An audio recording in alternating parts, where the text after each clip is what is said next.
We're All Right by Marshmallow Fairies. Chapter 2. We All Make Mistakes. The yelling was becoming tedious, and Tony's head was pounding. More than anything, he wanted to hang up the phone and cut off Ross's tirade, but it would only make things worse in the long run. That spider guy hasn't signed the accord, Stark. Yet you went and cleaned up his mess. He is as much a criminal as the others. General, Spider-Man only operates in New York. He is not working with the government. Therefore, he doesn't meet the criteria to sign the accords. Tony interrupted, trying to sound calm to mask his own anger. Boy, had the kid screwed up. He destroyed a ferry! He put dozens of lives at risk. He screwed up an FBI operation that you had given the tip-off for, Stark. Did he provide you with the information? Don't deny you've got a connection with him, because my information says he was with you in Germany. If you're trying to cover something here, I suggest you reconsider, and quickly, because I will see to it that you are both rotting in a cell. Ross was still ranting, throwing out questions, but not pausing for answers. Tony wondered how long the man could keep this up, when he heard the clicking of heels across the floor moments before Pepper appeared in the doorway. She glanced at Tony. Eyes narrowed at the phone as he held around half a foot from his ear, yet every word from the general was clearly audible.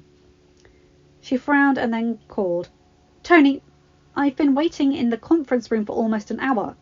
Hurry up, the buyers from Japan are waiting." Tony gawked. For once totally ignorant of any meetings he was fobbing off, but then realizing that there had been a pause in the one-sided rant, he glanced from the phone, then back to Pepper, before raising the phone to his ear once more. "General, I'm sorry. I'm sure you heard Miss Potts there. I am urgently needed. Now you listen here, Stark." The man shouted, but Tony continued. "I'm sure you wouldn't want to keep Miss Potts, CEO, and her buyers waiting. I will call you the next chance I get, General." And without waiting for a reply, Tony hung up, tossing the phone to the side and letting his head fall back, heads pressing over his eyes. He heard his partner's heels once again, clicking across the floor before they came to a stop, and he looked up to see her dropping into a chair across from him. You all right?" she asked tentatively. Tony sighed, running his hands through his hair. The kid screwed up. He was surprised to see Pepper smile at his information. "So have you, a time or 20. "No," Tony replied with a frown. "I mean, he really screwed up. He screwed up big time." "Tony, he's a kid. Kids make mistakes," she said softly, reaching a hand across to rest just above his knee. "You don't get it, Pep," he said with a shake of his head. "He deliberately went after the guys I explicitly told him not to. Dozens of people could have died. He could have died. But no one did, Tony. You made sure of that."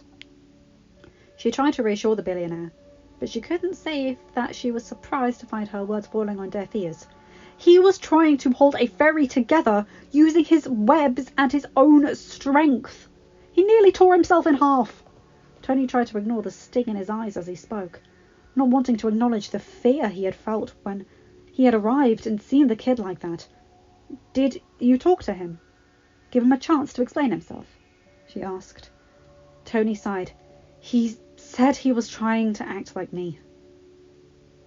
Peppers was smiling again, and it seemed so misplaced next to his anger that Tony had to look away from her. "He idolizes you, Tony. You should take that as a compliment." His eyes snapped back to her. "If he looks up to me so much, he should have trusted me to handle things when I told him to leave well enough alone. I was the only one who listened to him, and he went behind my back, hacked a multi-million-dollar suit, and nearly got himself killed for his trouble." The smile slipped from Pepper's face. "Did you tell him you would handle it? Or just expect him to know?" she asked. When Tony didn't answer, she sighed. "What did you say to him? After he said he was trying to be like you?" "I told him I wanted him to be better," he answered. He watched her open her mouth and cut her off. "It doesn't matter now. It's done. I've taken the suit back. He leaned his head back again, closing his eyes, trying to ease the tension throbbing in his temple. Peppa's hand slipped from where it had been resting soothingly on his thigh, and he opened his eyes to find her standing over him, looking furious. "You what?" she shrieked, and Tony winced at the volume, before pushing himself to his feet as well. "What was I supposed to do? Clap him on the back? He messed up, Peppa. And if he can't follow instructions, if he's going to put lives at risk, he doesn't deserve the suit. He should be focusing on school and all the other things that 15-year-olds do." It was the first argument that he and Peppa had had since they'd worked things out, and it was over a kid they barely knew. Peppa had never even met him, and that made Tony even angrier.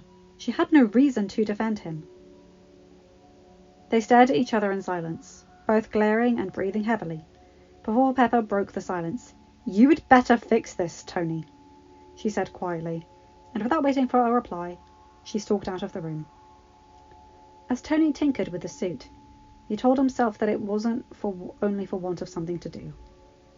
Since his fight with Peppa, he hadn't been in touch with the kid. He had no reason to reach out to him. As far as Tony was concerned, they were done.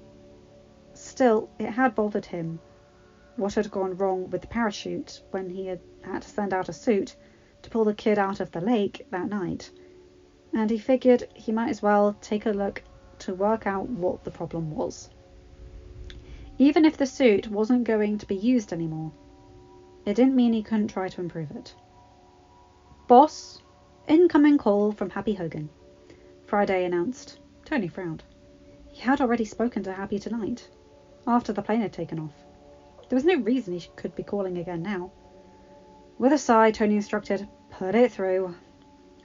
He heard the line connect and was aware of the face that appeared as a hologram in front of him, but he kept his eyes down, focusing on the suit at his fingertips.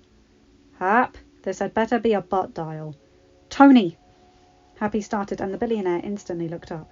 If Happy wasn't starting with "boss," something was up. Happy looked anxious instead of his usual grumpy expression, but before Tony could ask, the head of security continued, "The plane's gone down." "What?" Tony demanded. "You called me, what, half an hour ago, to tell me everything was fine? That it had gone off without a hitch?" Happy looked like he wanted to throw up. "It did. I got it off okay, but I was in the tower and I heard something. When I went to the window, the plane was dropping fast. It looks like it went down near Coney Island. I'm on my way there now." The billionaire dropped onto the nearest stool. That plane had been carrying so much technology, weapons specifically designed for the Avengers.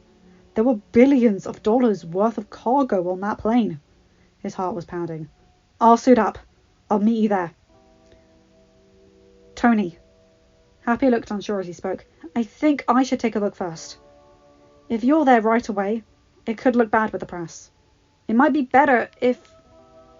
Happy trailed off, as if unsure as to how his boss would take the suggestion. The genius could only sigh. "Fine. Let me know as soon as you get there." He hung up without waiting for a reply, and began pacing, trying to piece together what could have gone wrong. The plane did not require a pilot, and though that was risky, nothing like this had ever happened before. He wondered if he should let Peppa know. Things were still strained after their fight, but this was a big deal, and it would be better coming from him.